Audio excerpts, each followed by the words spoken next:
My fiancé announced, "We're postponing the wedding until you agree to have my name on everything you own." I said, "That's a reasonable boundary." Then I called our wedding venue and transferred the $15,000 deposit into my name, only for a solo celebration party. His mother's lawyer sent a demand letter 3 days later. My name is Natalie Rowan.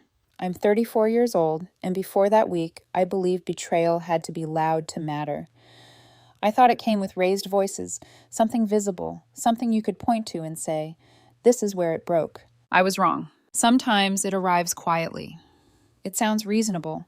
It fits neatly into a conversation that was supposed to be about something else, and by the time you understand it, the structure underneath everything has already shifted.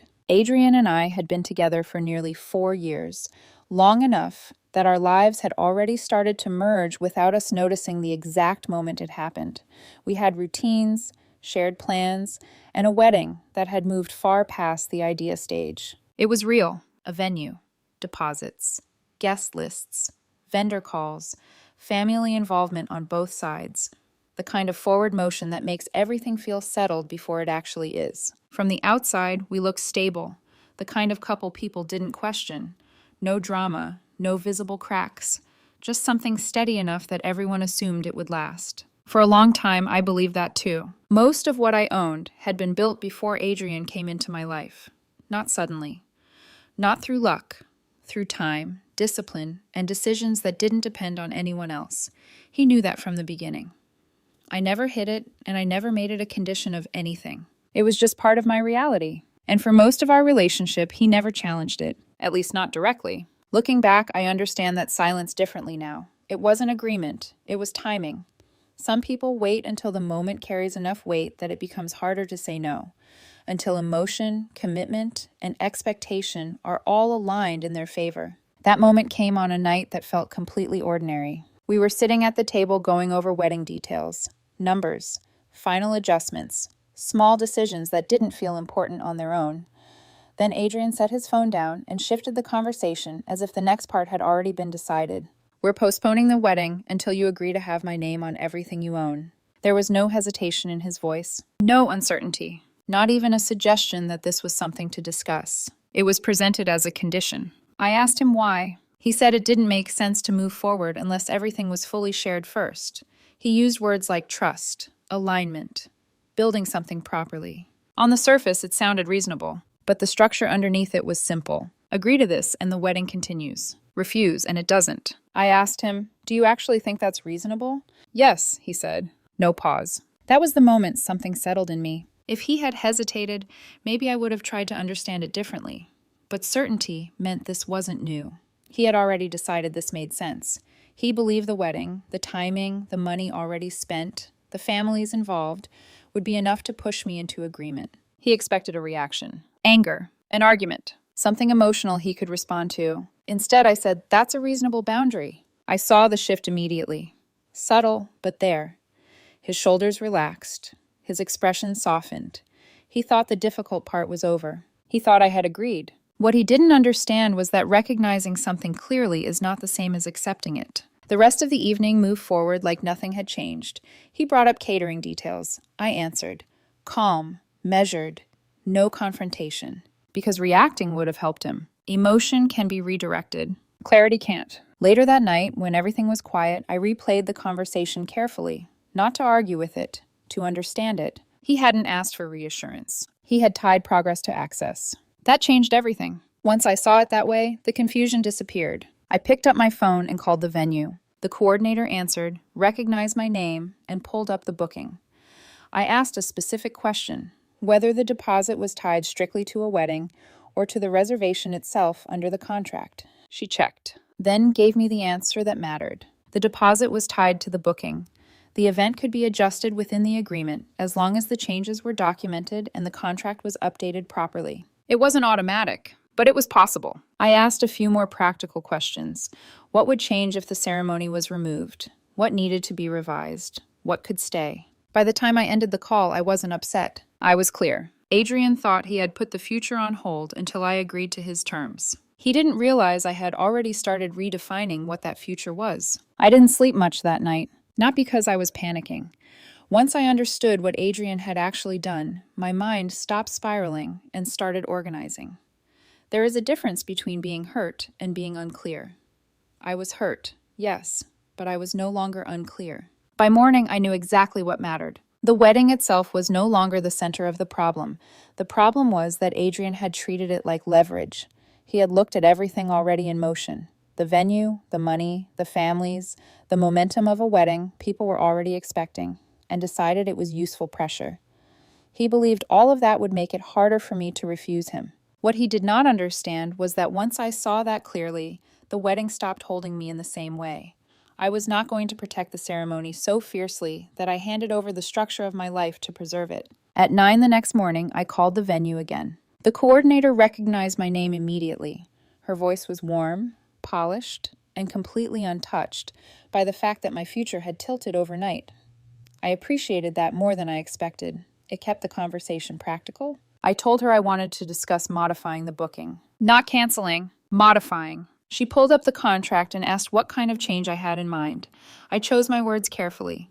I said I wanted to remove the wedding ceremony structure and convert the reservation into a private hosted event under my name only, if the agreement allowed it and the paperwork could be revised properly. She paused long enough for me to hear her moving through the file. Then she said yes, with conditions. The date could remain. The deposit could remain. The event could be reclassified if the updated paperwork was completed and the venue had one responsible signer on file. Some elements tied specifically to the wedding package would need to be removed or revised, and any outside vendors would have to be adjusted separately. It was not effortless, but it was possible. That was enough. I asked practical questions after that. If the ceremony was removed, what happened to the schedule?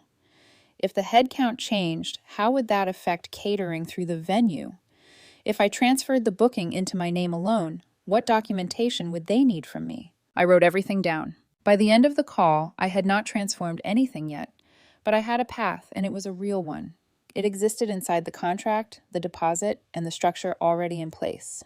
Adrian had assumed the wedding gave him leverage. He had not considered that the same structure gave me options. That morning, he acted like nothing had changed. He moved through the kitchen with the relaxed ease of someone who believed the hardest part of a difficult conversation was already behind him. He poured coffee, checked his phone, and asked if I wanted anything from the cafe near his office. His tone was normal, almost light. I said no. He nodded and left a few minutes later, and even that small exchange told me something important. He was not bracing for fallout. He genuinely believed I had absorbed what he said and accepted the direction he had chosen for us. That assumption made him careless. Once he left, I opened every file connected to the wedding: venue confirmations, package details, vendor timelines, floral notes, photography agreement, catering estimate, guest list drafts, payment records. Everything that had once looked like progress now looked like infrastructure. I was no longer reading those documents as a bride. I was reading them as someone deciding what stayed, what changed, and what no longer applied. The florist was one of the first calls I made. I explained that the event was being reduced and restructured. No ceremony installation, no aisle pieces, no altar framing. The reception flowers might remain in a simpler form depending on the final layout, but the wedding-specific design elements needed to come out of the proposal. The woman on the line was polite, mildly surprised, and far more interested in logistics than reasons. That helped. She said she would update the quote and send a revised version that afternoon. Next was catering. The original plan had been built around a formal wedding flow: cocktails, plated dinner, toasts, dessert timing. I asked what could be simplified if the event became a smaller private gathering rather than a wedding reception. The answer was straightforward. Head count, service structure, and timing could all be revised if I confirmed the new format early enough. Then photography. That call was the easiest. There was no point in paying someone to preserve moments that no longer meant what they were supposed to mean. I released the booking, accepted the applicable terms, and ended the call with less emotion than I would have thought possible a week earlier. By noon, the shape of the event had already changed. Same date, same venue, same deposit, different meaning. That was the part I kept returning to. Adrian thought of the wedding as something fixed, something so valuable in its original form that I would protect it at any cost. But meaning becomes fragile when trust shifts underneath it. Once the relationship had been turned into a negotiation, the ceremony built on top of it no longer felt worth defending in the same way. The real work was not emotional. It was administrative, slow, practical, and strangely clarifying. By afternoon, the venue sent over the revised paperwork. I read every line before signing anything. The updated agreement reflected a private event, not a wedding ceremony and reception package. The contract listed me as the sole responsible party for the revised booking. It was clean, formal, and entirely within the framework I had asked about the night before. I signed it, and just like that, the event Adrian thought he was holding over me no longer existed in the form he believed it did. He came home later than usual that evening. Still calm, still unguarded, he loosened his tie in the hallway, set his keys down, and asked if I'd had a busy day. I said yes. That was enough for him. He changed clothes, came back out, and started talking about something trivial from work, as if the center of our lives had not shifted 24 hours earlier. I watched him for a moment while he spoke. It is strange how quickly someone can begin to look different once you understand the logic they are using on you. Not uglier. Not unfamiliar exactly, just rearranged. Like qualities you once associated with steadiness now carry a different meaning because you've seen what they serve. We ate dinner with the television on low. Neither of us said much.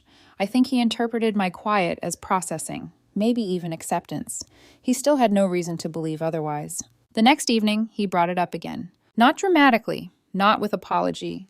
More like a man returning to a conversation he assumed was now entering its implementation phase. So, he said, glancing up from his laptop, have you thought about how you want to handle everything? Everything. Not whether. Not if we should revisit it. How? I set my glass down and looked at him. I made some adjustments, I said. He frowned slightly. What kind of adjustments? There was curiosity in his voice now, but not concern. He still thought he was inside a manageable conversation. He still thought he was ahead of it. I held his gaze. The venue, I said. I updated the booking. That got his full attention. Updated it how? I didn't drag the moment out. I didn't soften it either. It's no longer a wedding, I said. He stared at me, not because he hadn't heard me, but because the sentence did not fit the version of events he had already accepted as real. What do you mean it's no longer a wedding? The date is still there, I said. The booking is still there, the deposit is still there, but it isn't a wedding anymore. Silence settled over the room. Not dramatic. Just abrupt. The stillness that comes when one person realizes the structure they were relying on has changed without them. His face tightened. That doesn't make any sense. It does, I said. You set a condition for the wedding to move forward. I responded to that. His expression changed then. Slightly, but enough. The certainty was no longer effortless. You changed the booking without talking to me? There it was. The retreat into process. Not the demand itself, not what he had asked for. The fact that I had moved without consulting him. You set the condition without talking to me, I said. His jaw shifted. I could almost see him deciding which version of the conversation to reach for next. That's not the same thing. It is, I said quietly. You just didn't expect me to make a decision you didn't control. That landed harder than he was prepared for. He didn't answer immediately. He looked at me, then away, then back again. And in that pause, for the first time since this began, Adrian stopped looking like the man who had already won. He looked like someone trying to work out how much had changed while he wasn't paying attention. Adrian didn't respond right away. He stayed where he was, looking at me as if the conversation could still be pulled back into something familiar if he chose the right words next. That's not how this works, he said finally. His tone was controlled, but it wasn't as steady as before. I didn't react. Which part? I asked. He exhaled, slower this time. The part where you make a decision like that without even talking to me. There it was again. Process. Not the condition. Not what he had asked for. Just how I responded. You didn't ask for a conversation, I said. You set a requirement. That's not what I did. It is, I replied. You tied the wedding to something else. That makes it conditional. Silence followed. Short, but heavy enough to shift the room. He leaned forward slightly, elbows resting on his knees now. You're overreacting. The words came out quickly, almost automatic. I held his gaze. No, I said. I'm responding to exactly what you said. That slowed him down. For a moment, he didn't speak. Then he tried again. This isn't about control. It's about building something properly, making sure we're aligned before we move forward. Aligned. The same word. And alignment means your name on everything I own? I asked. A pause. Then, yes? He didn't move away from it. Not even now. That was enough. Then we don't mean the same thing when we say shared, I said. He leaned back, running a hand through his hair. That's not a reason to dismantle everything. I didn't dismantle anything, I replied. I adjusted what you made conditional. He looked at me for a second longer this time. This is getting blown out of proportion. It isn't, I said. It's just clear now. That word settled between us. Clear. No argument in it. No emotion he could push against. You're acting like I'm trying to take something from you, he said. You are. The answer came without hesitation. That was the first time I said it that directly. And it landed. I saw it in the way his expression changed. Not dramatically, but enough to show he no longer knew how to steer this. You're twisting this. I'm not, I said. I'm naming it. Silence again. Longer this time. He stood up, walked a few steps, then stopped and turned back. You're willing to throw everything away over this? There it was. His version of the story. I didn't throw anything away, I said. You changed what it was. He didn't answer, because there wasn't a clean way to argue that without circling back to what he had already said. The room felt tighter now. Not physically. Just in the way conversations do when there's nothing left to soften. You've already decided, he said. Yes. Not rushed. Not reactive. Just true. The decision had been made the moment he turned the future into a condition. After that, there wasn't anything left to negotiate. The next 2 days were quiet. No arguments. No scenes. We moved around each other like people who hadn't formally ended something yet, but no longer shared the same direction. He still went to work. Still came home. Still spoke about small things, as if routine could hold the shape of what had already shifted. He didn't ask about the venue again. That told me everything. He still believed this was temporary, that eventually I would circle back, reconsider, and return to the version of the plan he had in mind. He didn't realize the structure itself was already gone. On the third day, the letter arrived. Plain envelope. Professional. Left on the counter like it belonged there. Adrian picked it up first. He looked at the sender. Paused. Then opened it. I didn't ask what it was. I watched his face. His eyes moved across the page once, then again, slower. Something changed. Not confusion. Recognition. He looked up at me. What is this? Read it, I said. He did. More carefully this time. Legal language. Structured. Controlled. A formal demand outlining expectations before marriage. Asset alignment. Protection of family interests. Family interests. That phrase said enough. This had never been just him. When he finished, the room went quiet again. Different kind of quiet now. You knew about this? He asked. There was something in his voice that hadn't been there before. Not confidence. Not control. Something closer to uncertainty. No, I said. And I didn't. But I understood it immediately. Because it matched too well with everything he had already said. He looked at me like he was trying to fit the pieces together all at once. The condition. My response. The changes. And now this.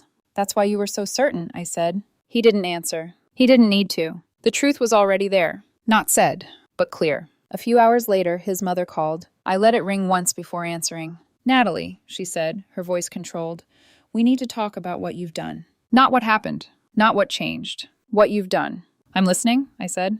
The letter was meant to formalize expectations, she continued, not to create conflict. Adrian is trying to build something stable with you.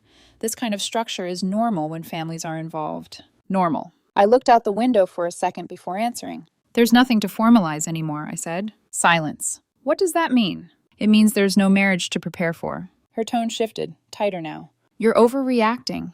You're walking away from a commitment over a misunderstanding. This wasn't a misunderstanding, I said. It was a condition. Another pause. You're making a mistake, she said.